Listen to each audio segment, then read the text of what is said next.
La palabra Estado. La escuchamos todo el tiempo, ¿no? En las noticias, en conversaciones, hablamos de las leyes del Estado, de lo que hace el Estado, del poder que tiene.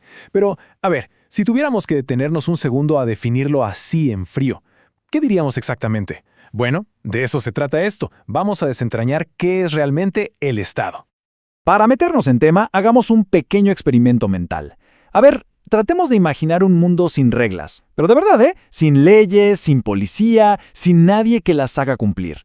¿Cómo sería vivir en un lugar así?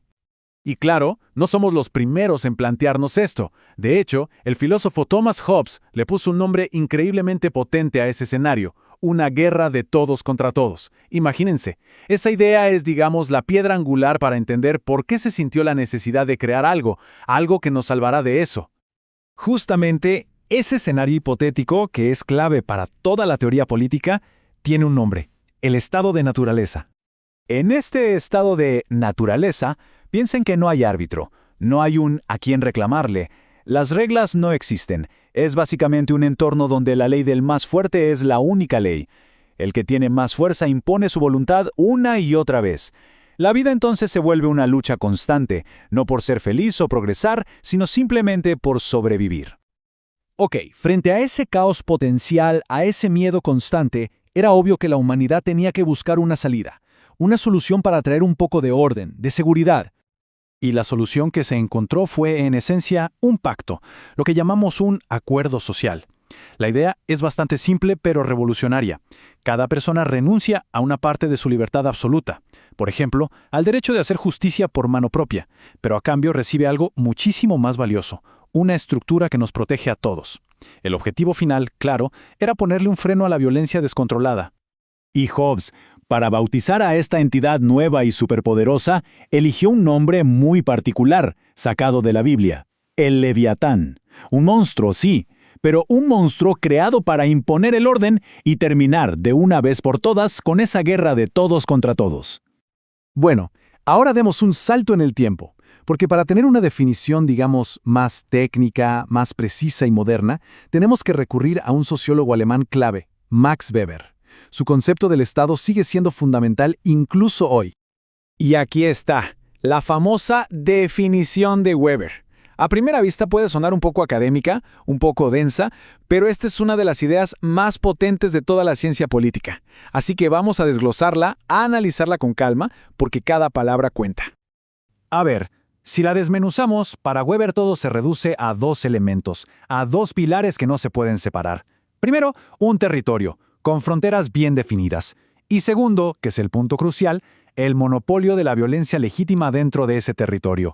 Repito, monopolio de la violencia legítima. Ok, ¿qué quiere decir esto de monopolio de la violencia? Es súper importante. Significa que solo el Estado y nadie más tiene el derecho de usar la fuerza de forma legal. Pensemos en la policía, en el ejército. Si aparecen otros grupos, ya sea una guerrilla, una mafia, lo que sea, que también usan la fuerza para imponer su voluntad en una parte de ese territorio, entonces, para Weber, en esa zona el Estado simplemente ha dejado de existir, su monopolio se rompió.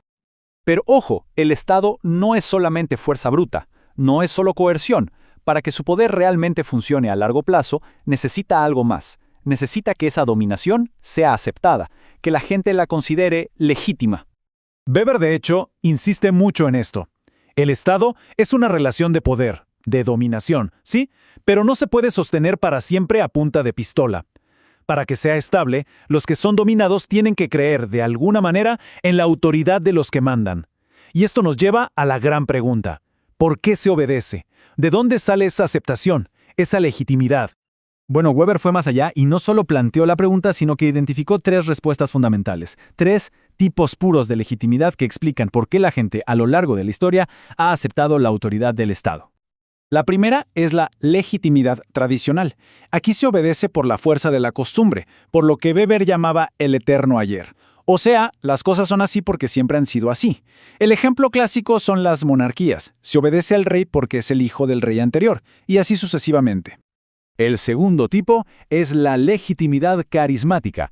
Acá la cosa cambia por completo. No se obedece a la tradición, se obedece a una persona, a un líder que tiene algo especial, un magnetismo, un carisma que inspira una devoción casi personal. La autoridad no está en una ley o en una costumbre, está toda depositada en esa figura. Y finalmente tenemos la legitimidad legal racional, que es por lejos la que define a casi todos los estados modernos. En este caso, no obedecemos ni a un rey por tradición ni a un líder por su carisma. Obedecemos a las leyes. Creemos que las normas son válidas porque fueron creadas siguiendo ciertos procedimientos y aceptamos la autoridad de quienes ocupan los cargos sin importar quiénes sean como personas. Perfecto.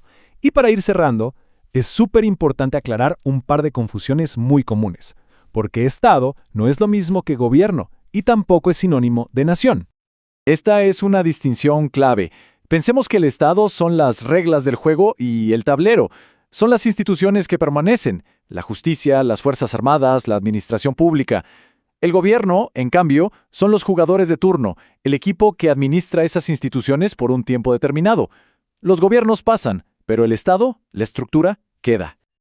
¿Y la nación? Bueno, la nación es algo completamente diferente. No es una estructura política, sino una comunidad de sentimiento, de identidad. Es un grupo de personas que se sienten unidas por una cultura, una lengua, una historia, un pasado y un futuro en común. Y aquí hay un punto que lo deja clarísimo. Se puede tener una nación sin tener un Estado. El ejemplo más conocido quizás es el del pueblo kurdo. Son, sin duda, una nación con una cultura y una identidad muy fuertes, pero que viven repartidos entre varios estados diferentes, sin tener uno propio reconocido. Entonces, para resumir, el Estado nace de la necesidad de controlar la violencia, concentrándola en un solo punto para traer paz. Pero esto nos deja con la gran paradoja de la política. Una pregunta que sigue tan vigente hoy como siempre. Creamos a este leviatán inmenso para que nos proteja.